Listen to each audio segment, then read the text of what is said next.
Muito bem, vamos continuar o nosso módulo crédito tributário, agora com a nossa parte 3, dando continuidade aos tipos de lançamento.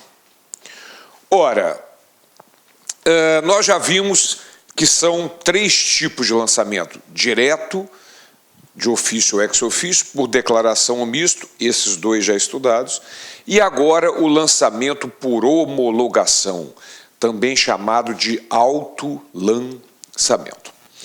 Então vamos conhecer o nosso lançamento por homologação ou autolançamento. Neste caso, o contribuinte ele mesmo calcula e paga antecipadamente a qualquer participação do fisco e fica esperando que a Fazenda Pública faça a homologação daquele lançamento efetuado. Então, é assim que funciona o lançamento por homologação, diferentemente do lançamento por declaração, no qual o contribuinte declara, espera o lançamento para depois pagar. Aqui não. O contribuinte ele mesmo calcula, paga antecipadamente e fica esperando a Fazenda Pública fazer a homologação daquele pagamento antecipado.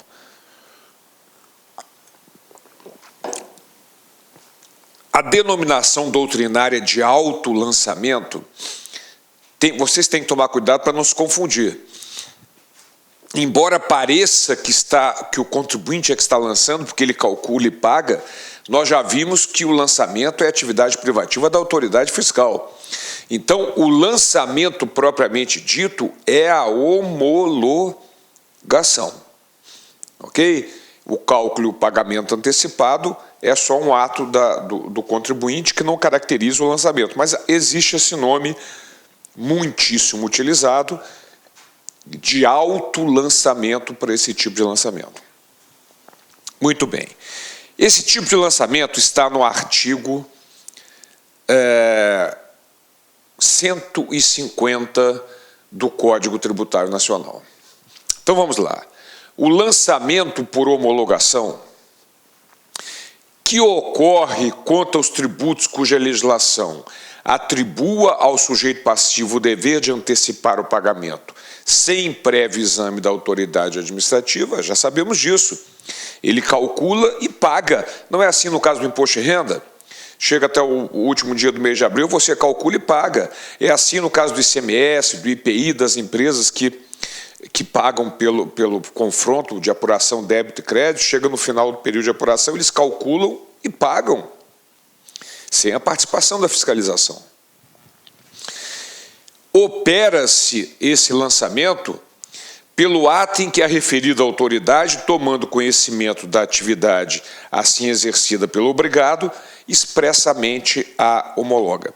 Eu gosto de ler essa definição, tirando alguns pedaços, só para que você entenda exatamente que, na verdade, o que caracteriza o lançamento é a homologação.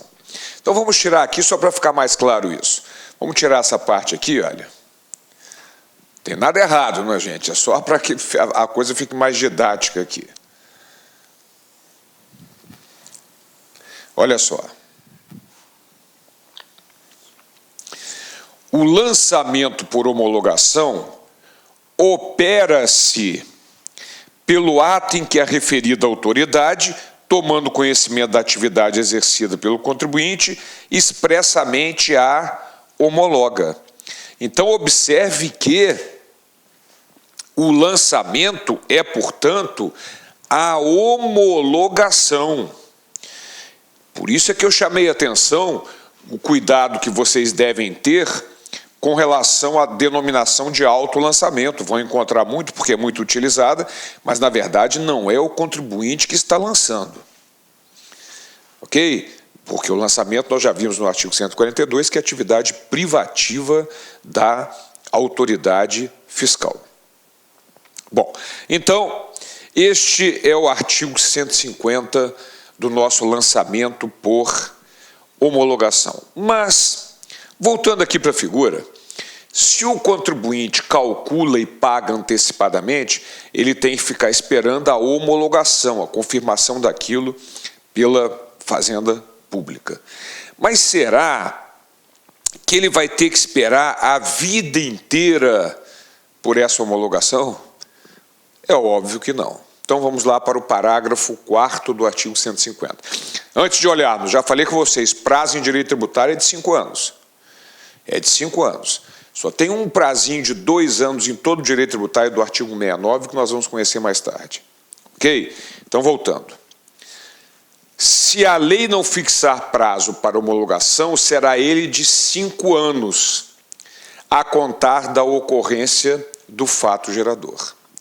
Expirado esse prazo, sem que a Fazenda Pública tenha se pronunciado, considera-se homologado o lançamento e definitivamente extinto o crédito, salvo se comprovada a ocorrência de dolo, fraude ou simulação.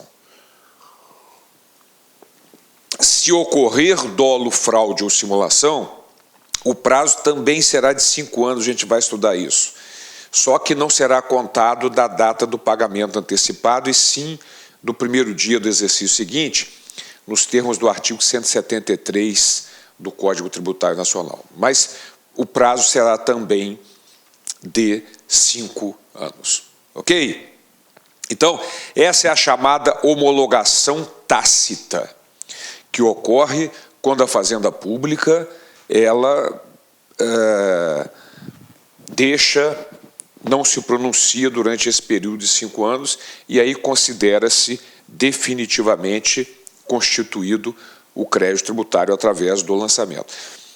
Lembra que eu falei com vocês que meus amigos, minhas amigas, sou o professor Luiz Antônio Carvalho, com muito prazer, muita satisfação, estou aqui para fazer um convite para vocês que estão assistindo a nossa playlist no YouTube, a nossa playlist focada no TRF4 aí, 2019, de tal publicado, de tal na praça. Nós aqui da La Concurso, nós temos um curso aí super competitivo para o cargo de técnico judiciário área administrativa, que custa apenas 10 parcelas de R$20. Professor, o curso é bom? Cara, você está assistindo essa aula, você viu aí a qualidade do nosso professor, professores aí bastante experiências com uma didática maravilhosa.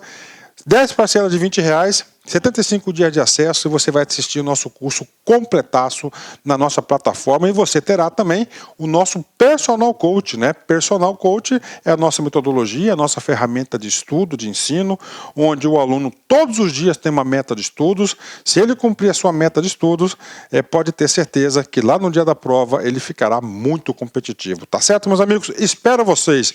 Quer se matricular? Tem um link aqui embaixo, pode clicar e pode conversar com as nossas atendentes. Um forte abraço, tchau, tchau, espero vocês. Artigo 145 do Código Tributário Nacional determina que o lançamento regularmente notificado ao sujeito passivo somente pode ser alterado em virtude de... Então, fala da notificação do lançamento.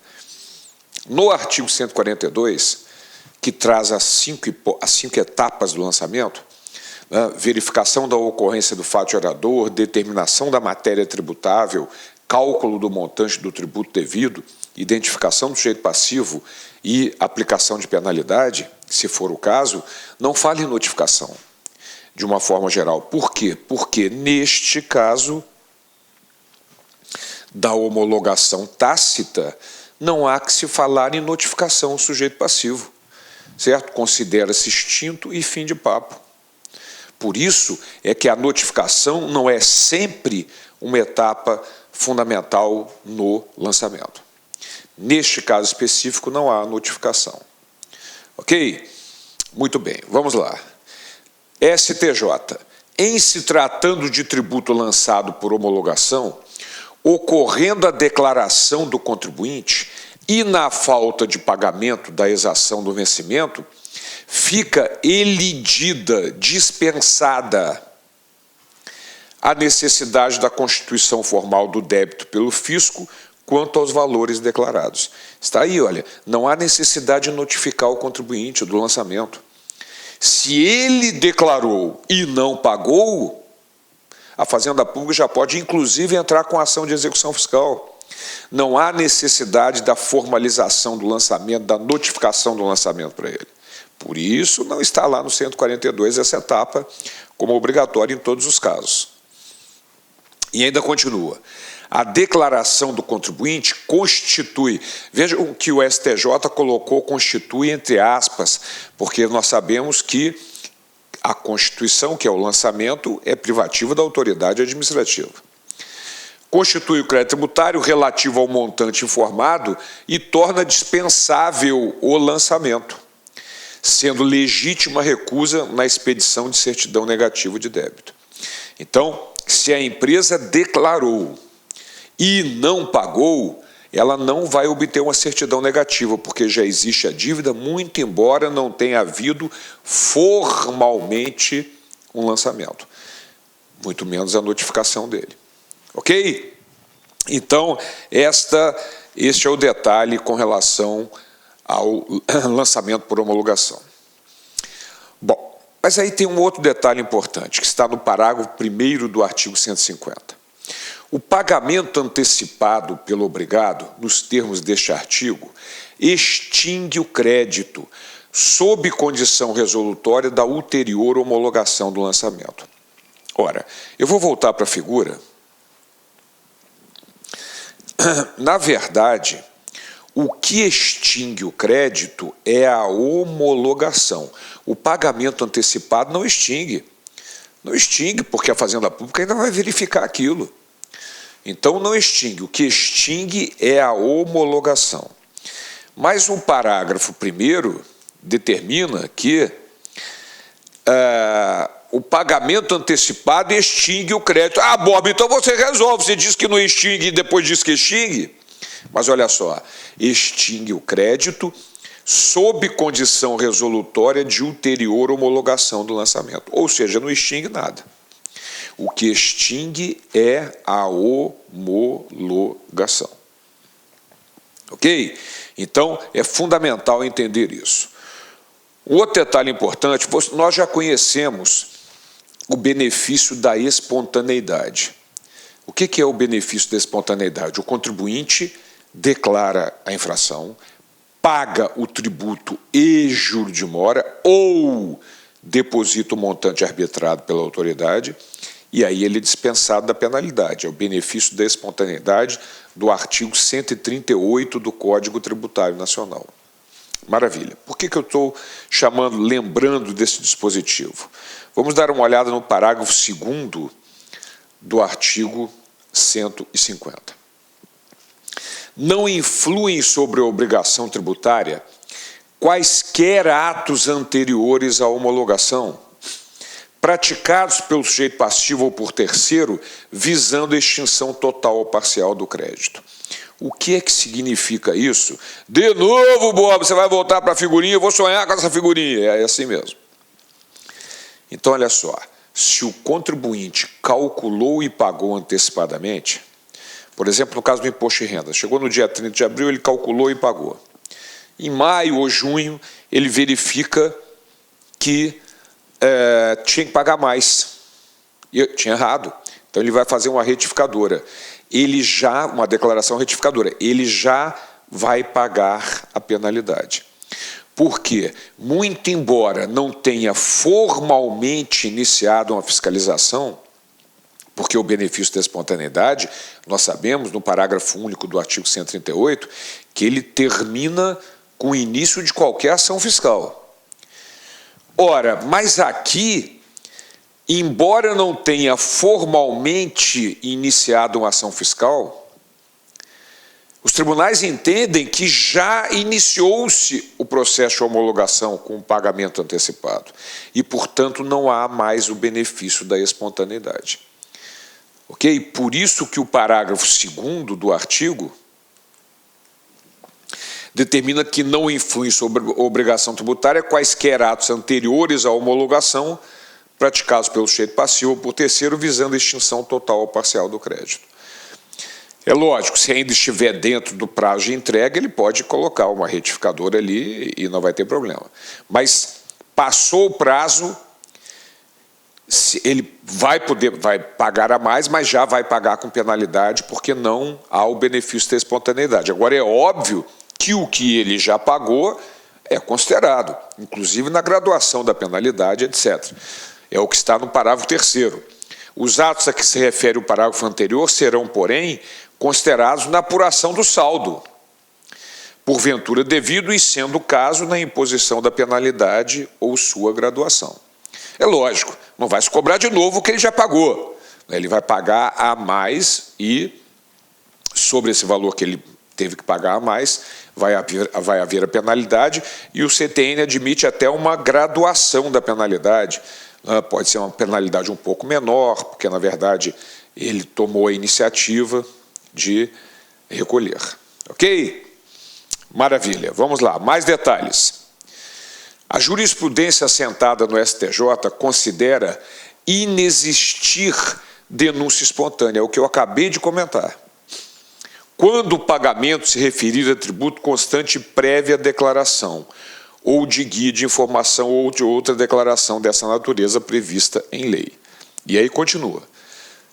Considera-se que nessas hipóteses a declaração formaliza a existência. Veja que novamente coloca entre parênteses aqui, lá colocou entre aspas, aqui entre parênteses, constitui, porque na verdade a constituição, o lançamento é atividade privativa da autoridade fiscal.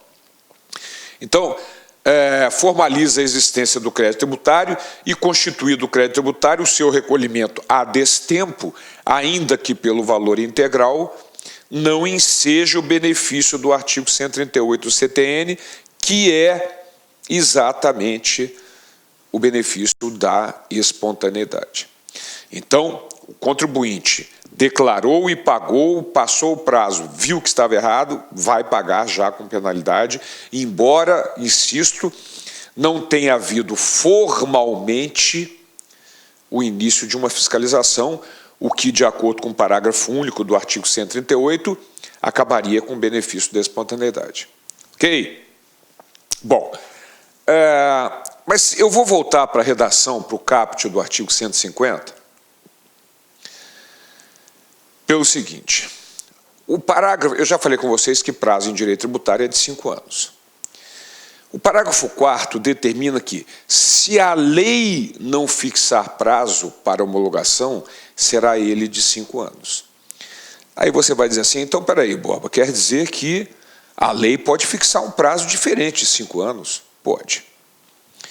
Por exemplo, nas contribuições previdenciárias, a lei fixava o prazo de 10 anos.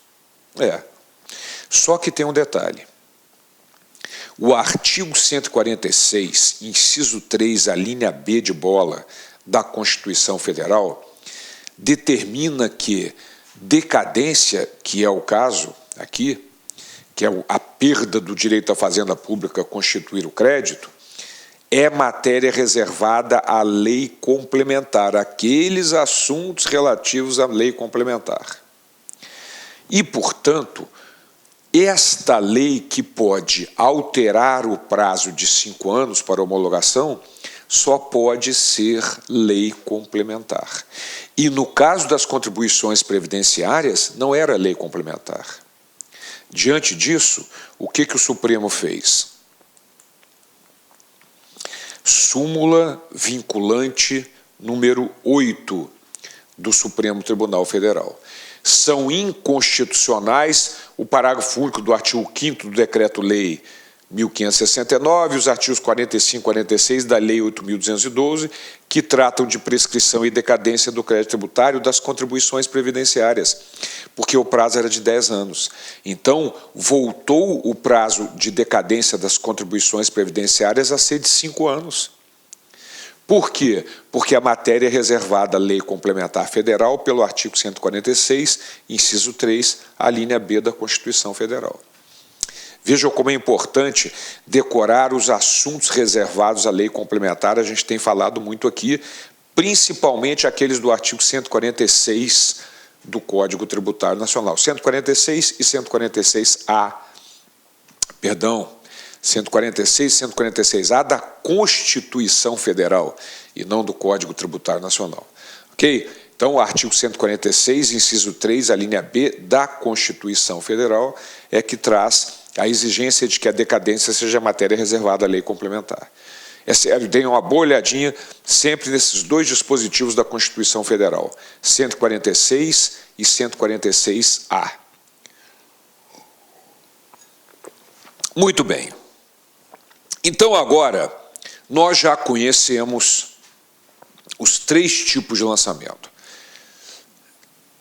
Lançamento direto, de ofício ou ex ofício, lançamento por declaração ou misto e lançamento por homologação. Lembrando sempre que qualquer erro em quaisquer dos 3 tipos de lançamento será sempre corrigido através de lançamento direto, de ofício ou ex ofício. Por isso é que eu disse que o auto de infração, no qual o fiscal está corrigindo uma situação que estava irregular, é um tipo de lançamento direto, de ofício ou ex ofício, previsto naqueles incisos 2 a 9 do artigo 149, que eu falei que vocês não precisavam nem decorar, bastava saber que era qualquer erro que tenha havido em lançamento direto mesmo, por declaração ou misto, ou auto-lançamento, lançamento por homologação. Ok? Então, esses são os 3 tipos de lançamento. Sim, agora o crédito foi constituído. Meus amigos, minhas amigas, sou o professor Luiz Antônio Carvalho, com muito prazer, muita satisfação. Estou aqui para fazer um convite para vocês que estão assistindo a nossa playlist no YouTube, a nossa playlist focada no TRF4 aí, 2019, de tal publicado, de tal na praça. Nós aqui da La Concurso, nós temos um curso aí super competitivo para o cargo de técnico judiciário área administrativa, que custa apenas 10 parcelas de R$20. Professor, o curso é bom? Cara, você está assistindo essa aula, você viu aí a qualidade do nosso professor, professores aí bastante experiências com uma didática maravilhosa. 10 parcelas de R$20, 75 dias de acesso, e você vai assistir o nosso curso completaço na nossa plataforma, e você terá também o nosso Personal Coach, né? Personal Coach é a nossa metodologia, a nossa ferramenta de estudo, de ensino, onde o aluno todos os dias tem uma meta de estudos. Se ele cumprir a sua meta de estudos, pode ter certeza que lá no dia da prova ele ficará muito competitivo, tá certo, meus amigos? Espero vocês. Quer se matricular? Tem um link aqui embaixo, pode clicar e pode conversar com as nossas atendentes. Um forte abraço, tchau, tchau, espero vocês.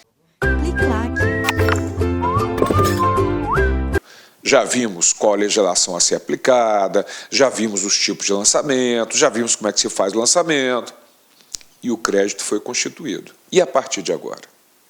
O que pode acontecer com esse crédito tributário? Então vamos lá. Uma vez constituído o crédito tributário, ocorreu o fato gerador, surgiu a obrigação tributária, e nós já sabemos que ela surge simultaneamente. Por que ela surge simultaneamente? Porque o fato gerador é condição necessária e suficiente para o surgimento da obrigação. Então, surgiu a obrigação, e aí a Fazenda Pública vai fazer o lançamento, constituindo, então, o nosso crédito tributário. Uma vez constituído esse crédito tributário, 3 coisas podem ocorrer. Pode ocorrer a suspensão do crédito tributário, são 6 hipóteses que nós vamos estudá-las. Pode ocorrer a extinção, 11 hipóteses que nós vamos estudar. E pode ocorrer a exclusão, 2 hipóteses, isenção e anistia, que nós vamos estudar. Então, o que nós vamos passar a estudar a partir de agora é exatamente isso, o que pode acontecer com o crédito tributário definitivamente constituído, suspensão, extinção ou exclusão desse crédito. Maravilha! Então, vamos conhecer todas essas hipóteses: 6 de suspensão, 11 de extinção e 2 de exclusão do crédito. Vamos começar com as hipóteses de suspensão do crédito tributário. Bom, você vai ver que essa parte de suspensão tem um arcabouço jurisprudencial bem desenvolvido em torno dela. A gente vai falar muitos detalhes a respeito de jurisprudência aqui. Mas quais seriam as hipóteses de suspensão? Moderé cocopá, moderé cocopá, moderé cocopá. São as hipóteses de suspensão da exigibilidade. Então, já a frase de manhã você já vai falar I, E, P, I, O, F, moderé cocopá. I, E, P, I, O, F, moderé cocopá. São as hipóteses de suspensão. Moratória, depósito montante integral, reclamações e recursos, concessão de medida liminar e mandado de segurança, concessão de medida liminar ou tutela antecipada em outras ações judiciais e o parcelamento. Moderé cocopá. Certo? Tem que decorar. Vamos lá. Então, suspendem a exigibilidade do crédito tributário. A moratória, o depósito do montante integral, as reclamações e recursos, moderé. Vamos continuar. A concessão de medida liminar em mandado de segurança, a concessão de medida liminar ou tutela antecipada em outras ações judiciais e o parcelamento. Então, é o nosso moderé cocopá, as hipóteses de suspensão da exigibilidade do crédito tributário. Moratória, depósito do montante integral, reclamações e recursos, concessão de medida liminar em mandado de segurança, concessão de medida liminar ou tutela antecipada em outras ações judiciais e o parcelamento. Ok? Maravilha. E um detalhe antes de entrarmos no arcabouço jurisprudencial e, evidentemente, no estudo das 6 hipóteses de suspensão da exigibilidade, o parágrafo único do artigo 151 determina que o disposto nesse artigo não dispensa o cumprimento das obrigações acessórias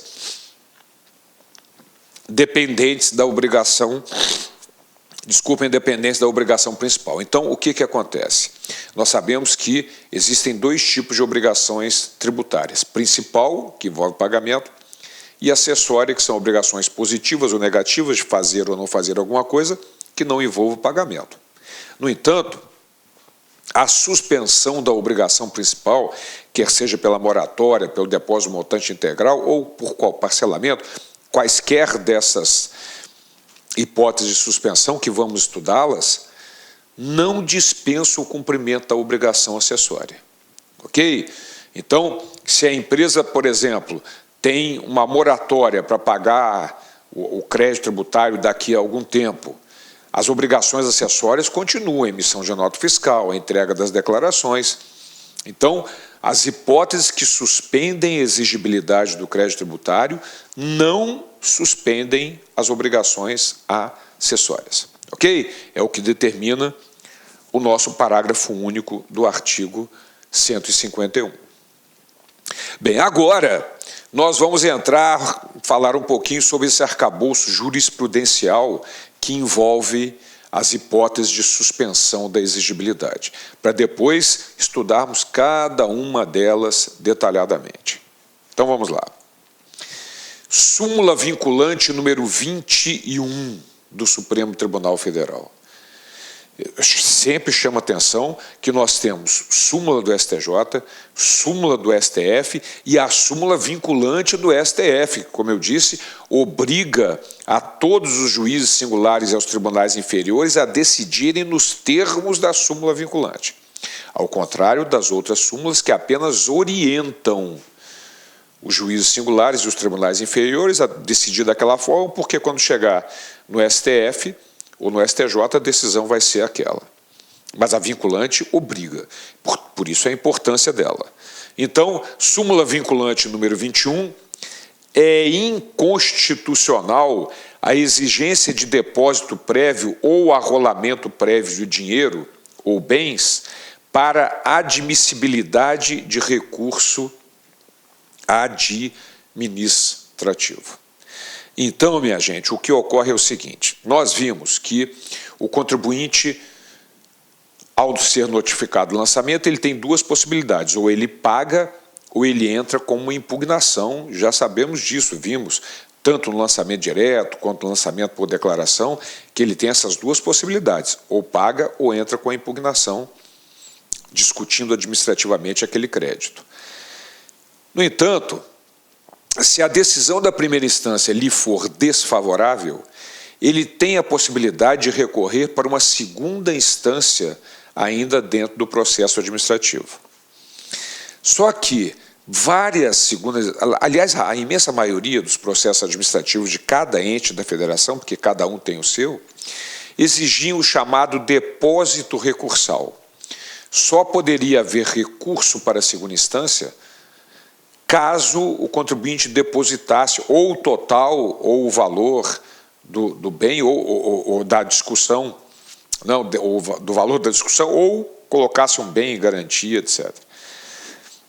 O que a súmula vinculante número 21 determina é que é inconstitucional a exigência de depósito prévio ou arrolamento prévio de dinheiro ou bens para admissibilidade de recurso administrativo.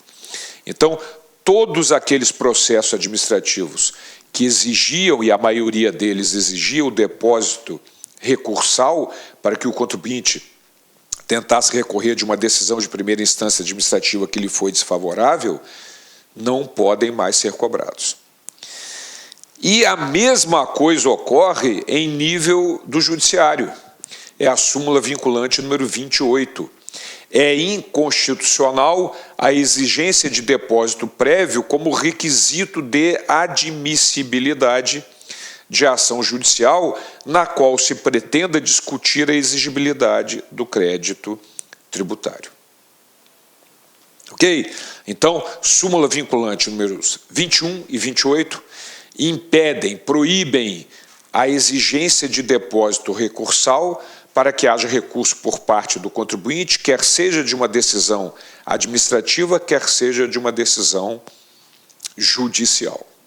Súmulas importantíssimas, uma vez que, como eu disse, a imensa maioria dos processos administrativos exigia esse depósito. Bom, um outro aspecto importante é a respeito do depósito do montante integral. É uma das hipóteses de suspensão da exigibilidade que nós vamos estudar. O contribuinte pode, é opcional, depositar o montante integral para discutir a dívida. Isso suspende, é uma das hipóteses de suspensão da exigibilidade do crédito tributário. Nós vamos ver com mais detalhes, mas é uma das possibilidades. Olha o que determina o STJ. O depósito judicial em matéria tributária deve ser feito em moeda corrente nacional, porque supõe conversão em renda para a fazenda pública se a ação do contribuinte for mal sucedida. Então, quando o contribuinte deposita o dinheiro, administrativamente mesmo, para discutir, tem que ser em dinheiro. Por quê? Porque se a decisão daquele processo for desfavorável ao contribuinte, aquele depósito se converte em renda para a fazenda pública, que já passa a ser dona do dinheiro. Ok? É, inclusive, nós vamos estudar uma das hipóteses de extinção do crédito tributário, exatamente essa, a conversão do depósito em renda. O contribuinte depositou, aquele depósito está lá, não é renda ainda da administração, está apenas garantindo a discussão. Se a decisão for desfavorável ao contribuinte, ele é convertido em renda, extinguindo o crédito. E continua o STJ dizendo o seguinte: a substituição do dinheiro por títulos da dívida pública, fora das hipóteses excepcionais em que esses são admitidos com o meio de quitação de tributos, implica modalidade de pagamento vedada pelo CTN.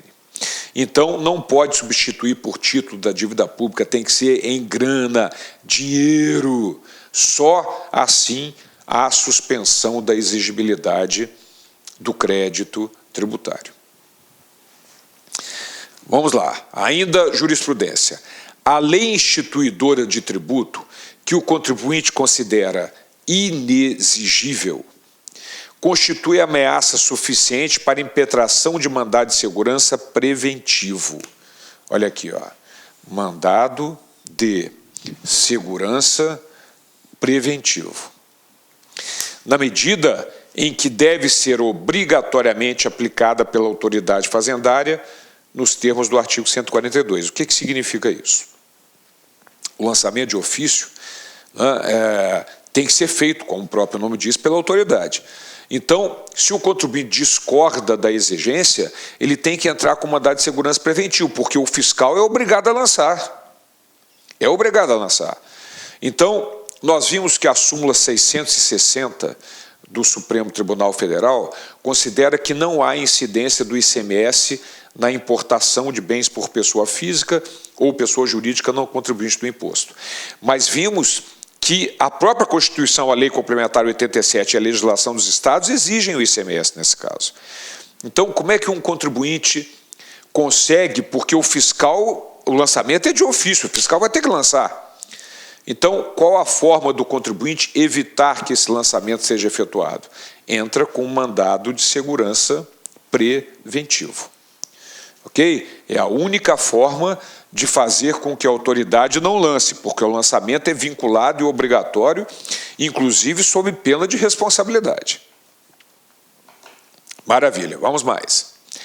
O montante integral do crédito tributário, a que se refere o artigo 151, aquela hipótese de suspensão, é aquele exigido pela Fazenda Pública e não aquele reconhecido pelo sujeito passivo. É óbvio, por isso o nome, depósito do montante integral. Não é o que o cara acha que deve. O que suspende a exigibilidade é aquele depósito em dinheiro e integral, o que a Fazenda Pública considera que é devido. Aí sim vai haver a suspensão da exigibilidade até que saia a decisão do processo. Muito bem. Vamos lá. Súmula do STJ número 112, exatamente isso que eu acabei de dizer. O depósito somente suspende a exigibilidade do crédito tributário se for integral e em dinheiro.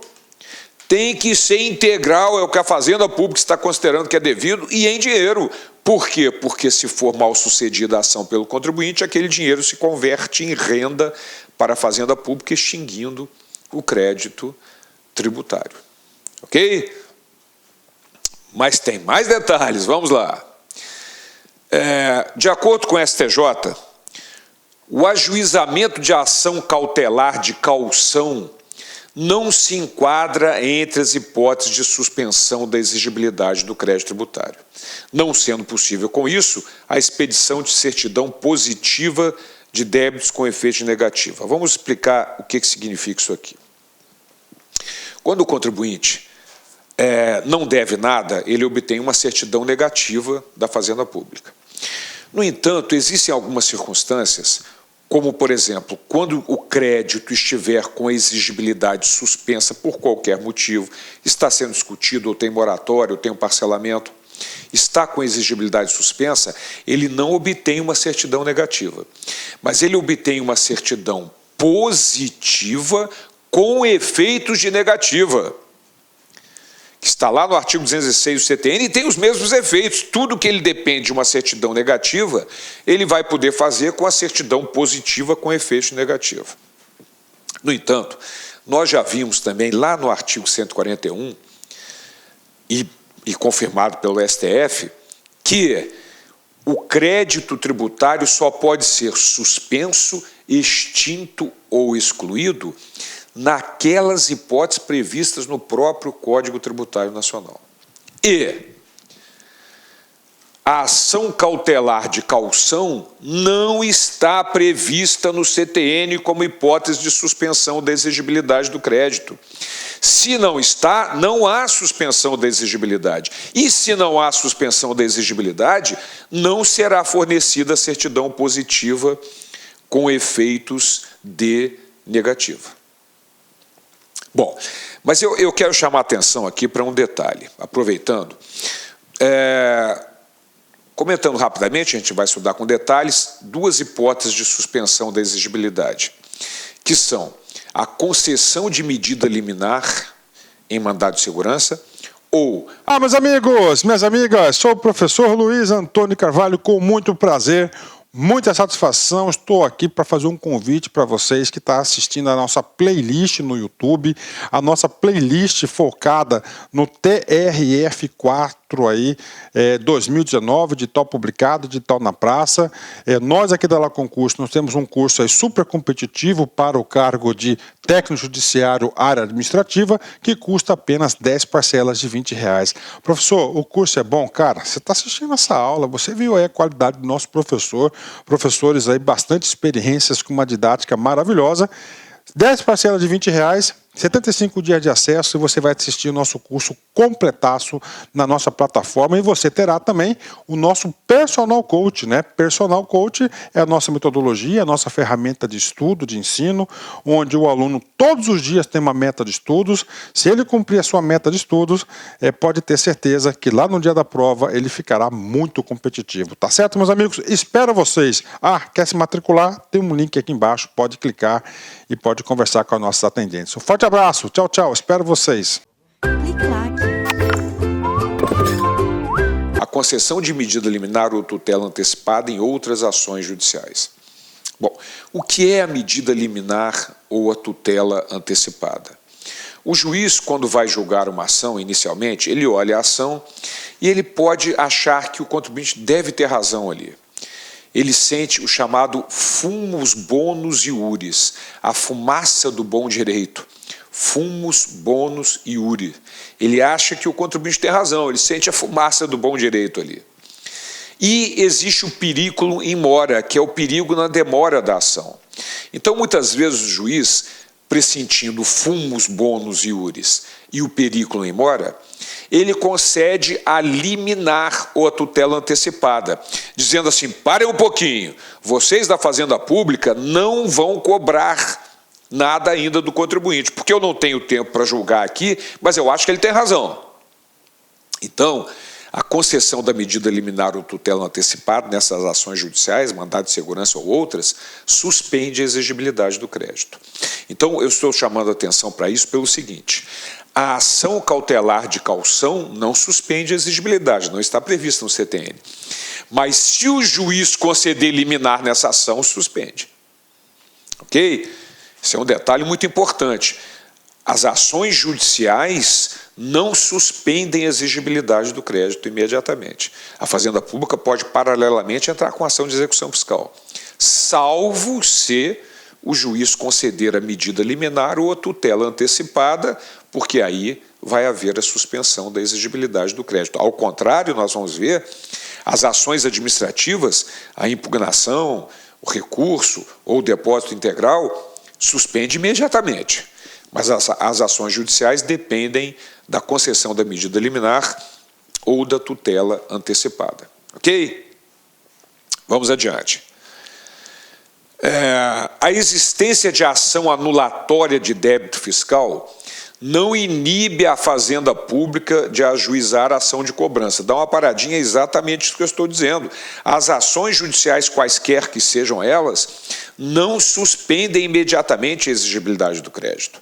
Só vai haver a suspensão se for concedida a medida liminar ou a tutela antecipada, chamados remédios jurídicos para antecipar uma decisão que o juiz acha que vai ter lá na frente.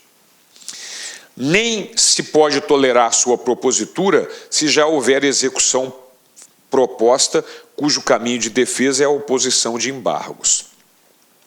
O que acontece aqui?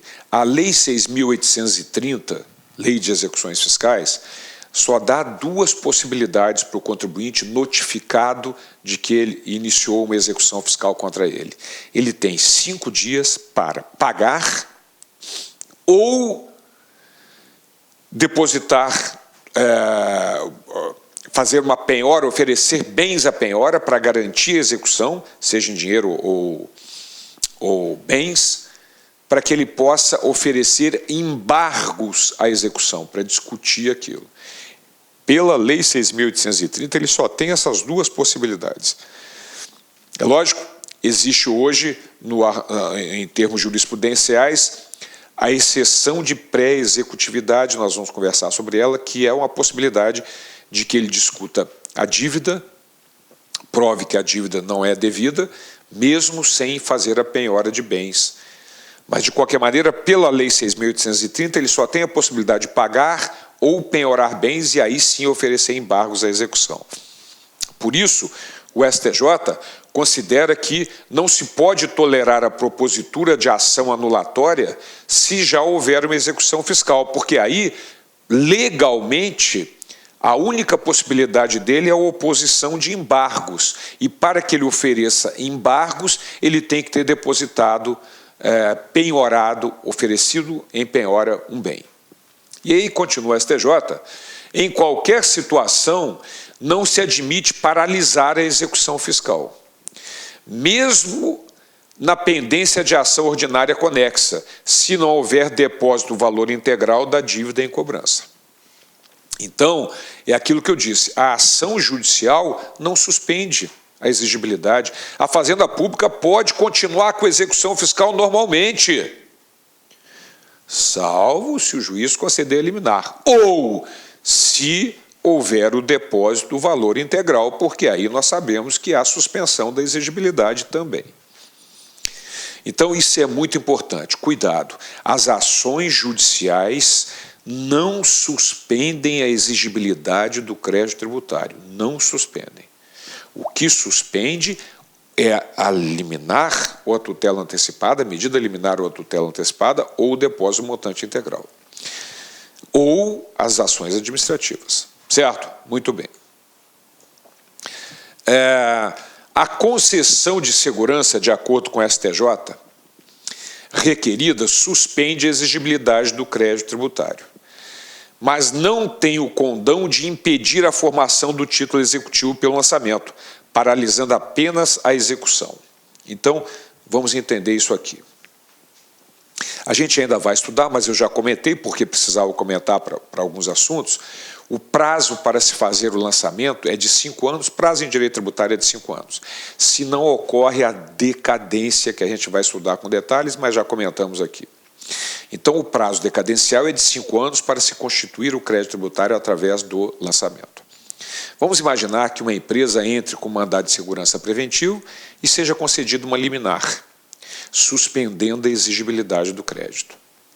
Durante bom período. Aconteceu no estado do Rio de Janeiro, a distribuidora de água, porque havia uma discussão grande, a distribuidora de água, ela prefere ser considerada prestadora de serviço de distribuição de água, porque prestação de serviço fica sujeita ao ISS, que é no máximo de 5%.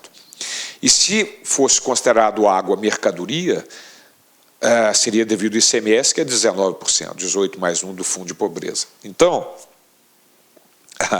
as prestadoras de serviço de distribuição de água preferem ser tributadas pelo ISS. Bom, essa distribuidora de águas do estado do Rio de Janeiro entrou com uma ação contra a cobrança do ICMS, o juiz concedeu a liminar e o tempo foi passando. A cada mês, o estado do Rio de Janeiro constituía o crédito tributário relativo ao valor que a concessionária distribuía de água. Não entrava com ação de execução porque o crédito estava com exigibilidade suspensa pela concessão da medida liminar. Mas tinha que lançar, porque se não lançar, vai passando tempo, passa 5 anos, ela não pode mais lançar. Então, a suspensão da exigibilidade do crédito não inibe a Fazenda Pública de fazer o lançamento, muito pelo contrário, se não fizer, vai decair. O que inibe é a ação de execução fiscal, porque o crédito está com exigibilidade suspensa em função da liminar. Ok? Então, é exatamente o que determina o STJ. A concessão de segurança, que é a medida liminar, ou a tutela antecipada, suspende a exigibilidade do crédito tributário, mas não tem o condão de impedir a formação do título executivo através do lançamento. Tem que ser feita. Muito bem. Ainda de acordo com o STJ, suspensa a exigibilidade do crédito fiscal, notadamente pelo depósito montante integral em dinheiro e pelo valor que a Fazenda Pública considera que é devido, em ação anulatória de débito fiscal, deve ser extinta a execução fiscal ajuizada posteriormente. Por quê? Porque a execução fiscal foi ajuizada e havia um depósito do montante integral suspendendo a exigibilidade. Então, será extinta a ação de execução fiscal. Se a ação executória, a ação de execução fiscal, foi proposta antes da anulatória, aquela resta suspensa até o final dessa última anulatória. Ok? Mas se a ação de execução fiscal foi iniciada depois de suspensa a exigibilidade do crédito pelo depósito do montante integral, vai ser extinta a execução fiscal. Maravilha. Mais detalhes. O último detalhe a respeito da jurisprudência. A terceira sessão do STJ firmou o entendimento no sentido de que o parcelamento deferido anteriormente ao recebimento da denúncia, em sede de crimes contra a ordem tributária, é causa extintiva da punibilidade dos agentes, nos termos dispostos no artigo 34 da Lei 9.249. Deixa eu conversar a respeito disso. Eu já comentei com vocês que, quando houver crime contra a ordem tributária, há que ser feita uma representação ao Ministério Público contra o contribuinte para que seja promovida a ação penal por ter praticado crime contra a ordem tributária previsto na Lei 8.137 de 90, que é a lei dos crimes contra a ordem tributária. No entanto, de acordo com o STJ e de acordo com a lei, se o contribuinte pagar o tributo que foi devido em função do crime contra a ordem tributária, antes do oferecimento da denúncia, é extinta a punibilidade do crime. Certo? O crime tributário tem essa vantagem, né, contra a ordem tributária. O cara vê que vai ser denunciado, ele vai e paga o tributo, é extinta a punibilidade do crime contra a ordem tributária. Mas a lei que traz esse detalhe, que é a Lei 9.249, ela determina que o que extingue a punibilidade é o pagamento, não o parcelamento. Mas o STJ considera que o parcelamento deferido anteriormente ao recebimento da denúncia, assim como o pagamento, em sede de crimes contra a ordem tributária, é causa extintiva de punibilidade, sim. Então, vejam como o arcabouço jurisprudencial ele é fundamental numa prova. Porque se você estava estudando execução fiscal e viu que a extinção da punibilidade é só com pagamento, e o examinador pergunta na prova se o parcelamento pode extinguir a punibilidade, você vai dizer que não, porque desconhecia a jurisprudência do STJ. Ok? Então, é muito importante o arcabouço jurisprudencial, mas já falei com vocês. Tudo que vocês precisam saber sobre o arcabouço jurisprudencial, vocês têm aqui. Ninguém vai precisar sair pesquisando jurisprudência por aí. Ok? Muito bem. O artigo 152 traz uma série de informações importantíssimas a respeito da moratória. Mas é tão importante e tão extenso que nós vamos deixar para conversar sobre ele na próxima parte do módulo crédito tributário. Meus amigos, minhas amigas, sou o professor Luiz Antônio Carvalho, com muito prazer, muita satisfação, estou aqui para fazer um convite para vocês que estão assistindo a nossa playlist no YouTube, a nossa playlist focada no TRF4 aí, 2019, de tal publicado, de tal na praça. Nós aqui da La Concurso, nós temos um curso aí super competitivo para o cargo de técnico judiciário área administrativa, que custa apenas 10 parcelas de R$20. Professor, o curso é bom? Cara, você está assistindo essa aula, você viu aí a qualidade do nosso professor, professores aí bastante experiências com uma didática maravilhosa. 10 parcelas de R$20, 75 dias de acesso e você vai assistir o nosso curso completaço na nossa plataforma e você terá também o nosso Personal Coach, né? Personal Coach é a nossa metodologia, a nossa ferramenta de estudo, de ensino, onde o aluno todos os dias tem uma meta de estudos. Se ele cumprir a sua meta de estudos, pode ter certeza que lá no dia da prova ele ficará muito competitivo. Tá certo, meus amigos? Espero vocês. Quer se matricular? Tem um link aqui embaixo, pode clicar e pode conversar com os nossos atendentes. Um forte abraço, tchau, tchau, espero vocês. Clique lá